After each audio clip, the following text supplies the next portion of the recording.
Bon, bah, victoire 3-0 face à Brest, avec un Rodrigo inarrêtable. Heureusement, ça fait plaisir. Un Real Madrid pas très flamboyant, mais un Real Madrid qui a fait le boulot, les amis.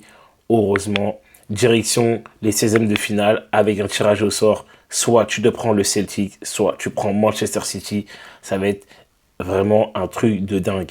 De toute façon, vous connaissez déjà la chanson, les amis, hein. Avant de commencer, comme toujours, on n'oublie pas de s'abonner, toujours pour donner de la force avec le petit like et le petit commentaire pour me dire si la vidéo vous a plu. Et sur ce, let's go, on va parler de ce match. Bon, les amis, aujourd'hui, le Real Madrid n'a pas été flamboyant, mais a fait le boulot. On a eu un Real Madrid très clinique, avec une manière de jouer dont moi, je m'y attendais pas. On a eu un Brest qui a tenu le ballon pendant au moins les 10 bonnes premières minutes, franchement, qui n'a pas démérité. D'ailleurs, il faut les féliciter parce qu'ils ont fait vraiment quelque chose d'assez intéressant. Ils ont montré qu'ils avaient envie. Ils ont tenté certaines choses qui auraient pu nous coûter des buts à certains moments.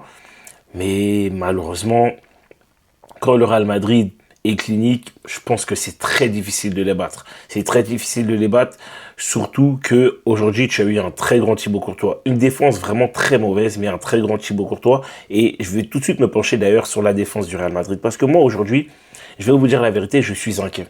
Je suis inquiet parce que ce n'est pas possible de jouer avec Tchouaméni en défense. Et je ne sais pas, Carlo, à quoi il joue, pourquoi il force encore à mettre ce joueur-là en défense centrale, en sachant que on sent qu'il n'a pas les automatismes, on sent qu'il n'a pas le niveau pour jouer au Real Madrid, on sent que Asensio est largement plus fort que lui en défenseur central.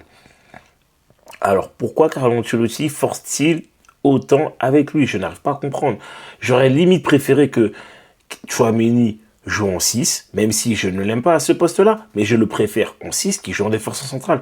Parce qu'aujourd'hui, Tchouaméni, il a pris la machine à laver, il s'est fait boire. Il s'est fait boire, je suis désolé.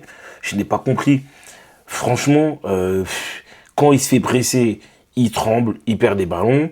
Il n'est pas bon dans l'engagement physique, dans l'engagement technique. L'attitude n'est pas bon, je suis désolé. Aujourd'hui, Tchouaméni s'est fait manger. Il s'est fait manger et c'est très inquiétant parce qu'en face, tu avais Brest. C'était pas le Barça, c'était pas Liverpool, c'était pas Manchester City, c'était pas qui vous voulez, mais c'était Brest. Et comment Brest peut poser des problèmes autant à Aurélien Tchouaméni, s'il vous plaît? Je ne comprends pas. Et je sais qu'on pourra me rétorquer le poste, mais au bout d'un moment, il n'y a pas que le poste. Il y a aussi le niveau de jeu. Et aujourd'hui, Rudiger, pareil, il n'a pas été exceptionnel. Je l'ai trouvé très moyen, pour pas dire mauvais. Vraiment très moyen, même s'il n'a pas souffert comme un Aurélien Tchouaméni. Mais ça laisse à désirer. Et je pense que lui, il va falloir que, honnêtement, il se repose. Parce que je pense qu'il cumule beaucoup trop de matchs consécutifs qui fait que derrière, c'est assez compliqué de rester au top niveau. Et pareil pour Ferland Mendy, les amis.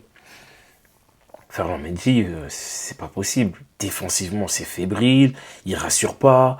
Techniquement, c'est très moyen. Offensivement, il n'apporte rien. Moi, c'est la première fois que je me dis que là, vraiment, bah, ça sert à rien qu'il soit titulaire. Parce que moi, vous savez très bien que Ferland Mendy, je l'aime énormément. Je sais que pour moi, c'est le meilleur arrière-gauche défensivement. Mais même défensivement, il ne me rassure plus maintenant. Je sens plus cette spontanéité quand il défend. C'est ce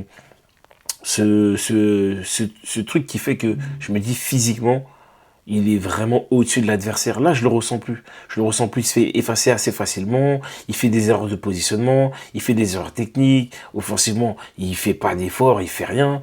Moi, je suis arrivé à un point où je me dis, autant jouer avec un Kamavinga, même si aujourd'hui il était blessé, ou jouer avec un Fred Garça arrière gauche.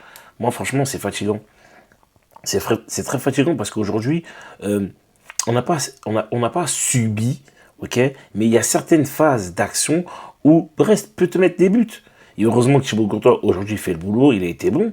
Mais à certains moments, je pense que Brest pouvait te mettre des buts. Pourquoi? Parce que tu as des erreurs d'un Aurélien Tchouaméni, tu as des erreurs défensives d'un Ferland Mendy, tu as des errances par moment, pas énormes, mais tu as des errances quand même défensives d'un Rudiger. Et moi, c'est là où je ne suis pas rassuré. Parce que quand tu vois l'inverse de tes joueurs offensivement, bah offensivement, je trouve que tu as fait le boulot, à l'image d'un Lucas Vazquez. Aujourd'hui, Vazquez, vraiment, on l'a vu partout, partout, partout. On l'a vu en défense et en attaque. Et même en défense, je trouve que il a fait le boulot. Il n'a pas été exceptionnel, mais je trouve qu'il a fait le boulot. Et offensivement, mais quel apport aujourd'hui qu'il a eu, franchement. Alors, je sais, l'adversaire, c'est Brest, mais moi, je suis là pour juger le match et pas juger de manière générale, ouais, avant, il était comme ci, ou après, il va être comme ça. Non, aujourd'hui, il faut le dire. Il a fait le taf offensivement et défensivement. Il n'a pas été catastrophique. Offensivement, tu as d'autres joueurs comme Bellingham, surtout en deuxième mi-temps, je l'ai trouvé bien meilleur. Mais franchement, Bellingham, bah voilà, hein, il a 10 buts, 10 passes décisives, toutes compétitions confondues. Voilà. Voilà comment décrire Jude Bellingham. Aujourd'hui, bah, Jude Bellingham, en fait, il a fait le boulot. Il a fait le boulot. Il a été partout au four et au moulin, comme j'ai l'habitude de répéter. Franchement, il a été protagoniste sur pas mal de phases de jeu offensivement, comme un Kylian Mbappé, qui aujourd'hui, Kylian Mbappé, c'est dommage qu'il n'a pas été bon dans le dernier geste. Aujourd'hui, Kylian Mbappé a beaucoup raté. Il a beaucoup raté, mais dans l'envie, dans ce côté où il doit prendre beaucoup la profondeur, attaquer le dos de la défense adverse, ben il l'a fait. Franchement, il l'a fait. Il a joué, il a été très juste techniquement de manière générale.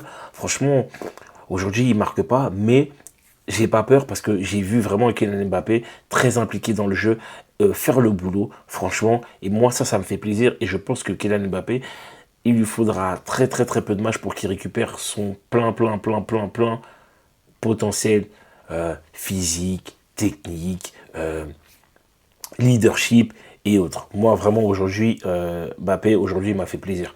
Certes, finition mauvaise, il manquait ce petit but-là pour lui, ou cette passe décisive, mais dans l'implication, dans le jeu, franchement, il a fait le boulot. Et comment ne pas citer un Rodrigo. Rodrigo inarrêtable. Rodrigo, aujourd'hui, il était exceptionnel. Franchement, je pense honnêtement que depuis le début de saison, c'est lui le meilleur attaquant de l'équipe.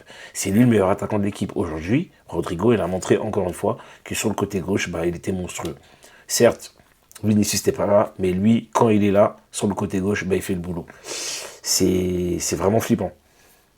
C'est vraiment flippant et je suis pas loin de me dire que mince, comment Carlo va faire quand Vinicius va revenir, excusez-moi. Est-ce que tu vas jouer avec 3 attaquants ou est-ce que tu vas jouer avec 2 attaquants? Parce que je sais que sur les phases à élimination directe en Ligue des Champions, typiquement où là potentiellement on va rencontrer le Celtic ou Manchester City, bah si tu rencontres Manchester City, je sais pas si tu vas jouer avec 3 attaquants, honnêtement. Et celui qui va malheureusement, je pense, payer les pots cassés, ça va être Rodrigo. C'est pas ce que je veux, mais je pense que ça va être Rodrigo. Pourquoi? Parce que on sait très bien, Vinicius, à tout moment, il peut faire la différence. Mbappé, aujourd'hui, quand il est au top niveau, ben, je pense que tu peux pas le sortir. Donc voilà, je pense que c'est vraiment ça le problème. Et d'ailleurs, je vais vous afficher le classement. Je vais vous afficher le classement juste ici. Je vais vous afficher tout simplement les 24 premiers. Je vais pas faire les 30 et quelques. Je vais vous afficher les 24 premiers. Et là, le Real Madrid, comme je vous l'ai dit tout à l'heure, soit il rencontre Celtic, soit il rencontre Manchester City au tirage au sort. Et je vais pas vous mentir, si on joue City en 16e, ça va être chaud. Alors certes, eux, ils sont pas en forme, il n'y a pas de problème, mais nous, défensivement, on fait peur. On fait peur, on se fait trop peur. Et je pense que c'est vraiment inquiétant en sachant que le Real Madrid ne va pas recruter, Manchester City a recruté. Donc je pense que ça va être très compliqué. Ça va être très très très compliqué. Mais en tout cas, à l'heure actuelle, aujourd'hui, le job a été fait. Tu as gagné 3-0. Tu n'as pas été exceptionnel.